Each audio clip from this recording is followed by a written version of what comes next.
ये चेहरा तो याद होगा आपको, इनका नाम है प्रशांत किशोर।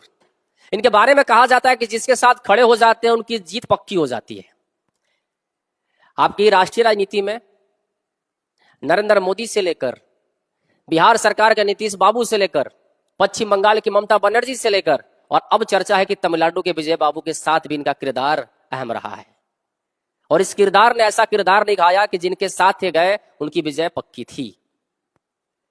तो फिर ये इंसान जब अकेला आता है अपनी बातों को लोगों को बताने, तो लोग बात क्यों नहीं सुनते? ये बड़ी इंटरेस्टिंग सवाल है कि जो इंसान अपनी बात को दूसरे के मुख से बुलवाता है, वो इंसान जब अपनी बातों को अपने मुख से बोलता है तो लोग उस पर बात क्यों नहीं सुनते? उसकी बातों पर लोग गौर क्यों नहीं करते? आपको याद है कि प्रशांत किशोर ने पिछले चुनाव में गांव में घूम घूम के कहा था कि भैया हम शिक्षा की बात करने आए हैं, हम स्वास्थ्य की बात करने आए हैं, हम पलायन की बात करने आए हैं। उस मुद्दे पर चुनाव लड़ने आए हैं जिस मुद्दे पर बड़ी बड़ी पार्टियां चुनाव नहीं लड़ती हैं। बात सुनिए मेरी। लेकिन पूरे बिहार के लोग पता है क्या पूछे कि पौआ कौन सी पार्टी से हो, बीजेपी से हो, कांग्रेस से हो, जदयू से हो कि राजद से हो? तो जवाब मिला नहीं, हम अपनी पार्टी लेकर आए। बाक बुड़बक, हम लोग वैसे वोट नहीं देते हैं। हम लोग मुंह देख के वोट नहीं देखते, कैंडिडेट देख के वोट नहीं देते। हम लोग वोट देते हैं कि पार्टी कौन है। आप तो अभी नया नया बनाए हैं, तो अभी कुछ दिन चलिएगा तब न देंगे। यानी बिहार के लोगों को उससे मतलब नहीं था कि उसने चर्चा क्या की है। बिहार के लोगों को उससे मतलब ही नहीं था कि प्रशांत किशोर किन मुद्दे पर चर्चा कर रहे हैं। यार ऐसे मुद्दे पर चर्चा कर रहे हैं जो हमारी मजबूरी है, जो हमारे साथ घटनाएं घट रही है उस पर चर्चा कर रहा है वो बंदा। लेकिन ना, एक सीट तक नहीं। पूरा बिहार से सुपड़ा साफ कर दिया उन लोगों ने। लेकिन मैं प्रशांत बाबू से कहना चाहूंगा, घबराइएगा मत सर। बिहार के लोग बड़ी मासूम होते हैं सर।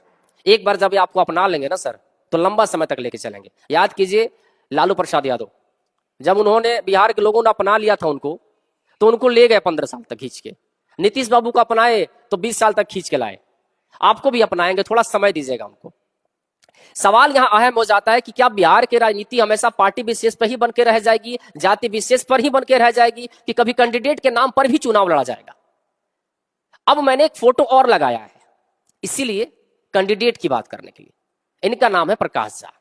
जाने माने चेहरे हैं, पश्चिम चंपारण बेतिया जिला बिहार के रहने वाले। इनको अगर टिकट लेना होता ना, किसी भी पार्टी से अगर टिकट मांगते तो कोई भी पार्टी इनको टिकट आसानी से दे देती। लेकिन उन्होंने सोचा कि हम अपनी जगह से चुनाव लड़ेंगे। अपनी जगह अर्थात पश्चिमी चंपारण में जन्मे थे तो सोचे कि पश्चिमी चंपारण का कल्याण करेंगे। 3 बार कोशिश की इन्होंने, लेकिन तीनों बार पश्चिमी चंपारण के लोगों ने इन्हें हरा के भेज दिया।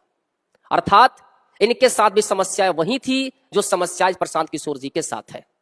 प्रकाश झा बहुतों कोशिश कर चुके, लेकिन उनको पश्चिम चंपारण का विजेता घोषित किया ही नहीं गया। सिर्फ इसलिए कि भैया यहां कैंडिडेट के नाम पर चुनाव मत लड़ने आइए, किसी ऐसी पार्टी से, ऐसी जाति से बनकर आइए जिसको वोट दे सके। अर्थात इन दोनों चेहरे ने दिखाया है, इन दोनों चेहरे को वोट देने वाले लोगों ने बिहार को दिखाया है कि भैया हम कैंडिडेट के नाम पर चुनाव लड़ते ही नहीं है। या तो हम जाति के नाम पर लड़ते हैं या पार्टी के नाम पे। जाति है तो पार्टी है। इसलिए जिन मुद्दों को प्रशांत ने उठाया था, प्रशांत जी ने उठाया था, वो मुद्दे अगर बिहार के लोगों ने समझ लिया होता तो शायद आज समीकरण कुछ और होता। लेकिन मैं प्रशांत जी से रिक्वेस्ट करूंगा कि हिम्मत नहीं हारना है सर, जुड़े रहिएगा।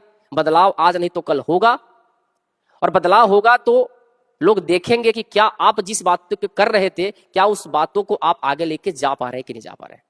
तो बिहार के लोगों को भी सोचना है, हमें भी सोचना है, सबको सोचना है कि भैया हमें जो मुद्दा सामने वाला पार्टी दे रहा है, क्या वो मुद्दा हमारे लिए है या नहीं है। अगर फायदेमंद वाला है तो उससे हम चुन के एक बार मौका तो दें। क्या तमिलनाडु में सरकार नहीं बदली?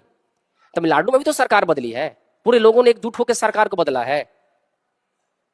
क्या अरविंद केजरीवाल ने दिल्ली में सरकार नहीं बदली? बिल्कुल, अरविंद केजरीवाल ने दिल्ली में पार्टी को बिल्कुल एक नए सिरे से खड़ा करके एक इतिहास रच दिया। तो बिहार में भी जिस जंजाल में फंसे, उस जंजाल से एक बार निकलने का मौका देना चाहिए नई पार्टी को, ताकि कुछ पता तो चले कि क्या बिहार का विकास यहीं तक हो सकता है कि इससे बेहतर भी हो सकता है। और ये तभी महसूस कर पाएंगे जब कोई नया चेहरा हमारे लिए दस्तक देगा। चलिए, अभी जो वर्तमान सरकार है उससे हमारी अपेक्षा यही है कि आज मंत्रिमंडल का विस्तार हुआ है 7 मई को, तो बिहार के लिए कुछ नया कीर्तिमान स्थापित करें। नया चेहरा मुख्यमंत्री के रूप में मिला है, क्या देते हैं वो बिहार को, ये देखने वाली बात होगी। चलिए फिर मिलते हैं किसी नए वीडियो के साथ, किसी नई चर्चा पर। तब तक के लिए धन्यवाद।